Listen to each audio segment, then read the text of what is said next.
Alors, on va poursuivre la discussion sur le même sujet puisqu'on reçoit ce matin Maître Éric de Champlain. Il est procureur chef adjoint au crime organisé, à la violence armée pour le DPCP. Bonjour, Éric, parce que ça fait si longtemps qu'on se connaît. Bonjour, Mme Richer. Bonjour, Isabelle. Oui, voilà. Alors, je sais qu'on ne peut pas parler des faits de la cause, c'est bien désolant, alors je vais m'y tenir.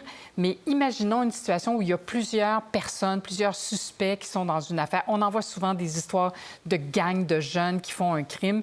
On n'en accuse qu'un. Qu'est-ce que ça veut dire pour les autres? Bien, ça veut dire que l'enquête se poursuit. Donc, autrement dit, il arrive souvent que dans un dossier, la preuve initiale au niveau de l'identification n'est pas complète. Donc, il peut arriver qu'un témoin va venir dire je peux identifier X telle personne qui était sur les lieux d'infraction, qui a fait tel geste, ou encore une fois, plus tard, grâce aux expertises d'ADN, on peut être en mesure d'accuser les autres personnes.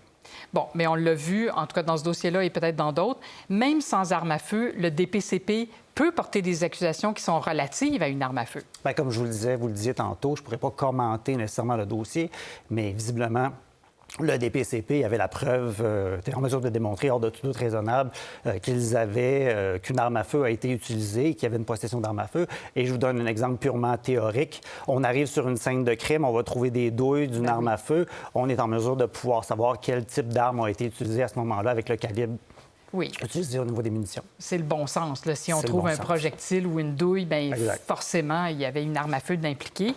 Bon, se débarrasser d'un élément de preuve, n'importe lequel, là, d'abord, c'est pas une bonne idée, mais c'est aussi une accusation. Est-ce que c'est une accusation qui est grave? Oui, parce que ça touche à la moralité, ça touche bien sûr au cœur même du système de justice. Donc, on ne peut pas tenter d'empêcher un témoin de témoigner ou de donner une somme à un témoin ou se débarrasser justement d'un élément de preuve pour contrecarrer l'enquête policière. Bon, évidemment, quand on s'en débarrasse, quand on la détruit, c'est une chose. Là, si on met le feu à un papier, on ne pourra pas le retrouver. Mais si on se débarrasse, on altère un élément de preuve et qu'on le retrouve en cours d'enquête, qu'est-ce que ça change? Alors, si l'enquête n'est pas finie, qu'est-ce que ça change?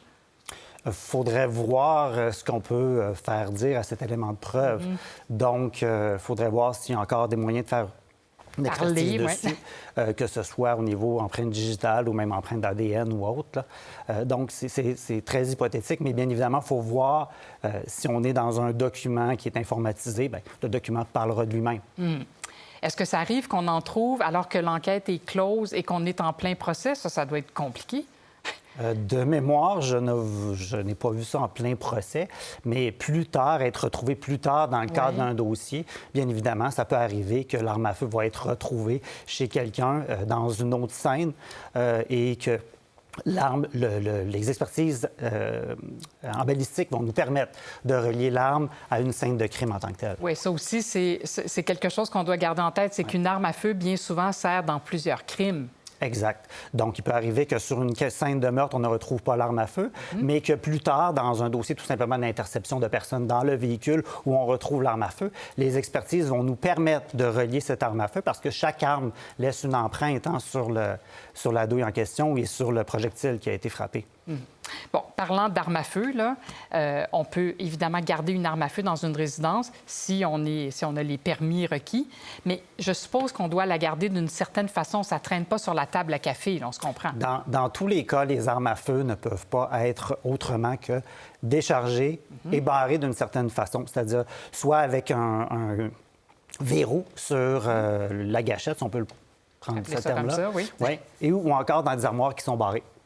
Bon, alors ça, c'est dans tous les cas. Dans tous les cas, peu importe l'arme. L'arme de chasse, tout comme le fusil de chasseur doit être dans une armoire barrée ou avec le verrou.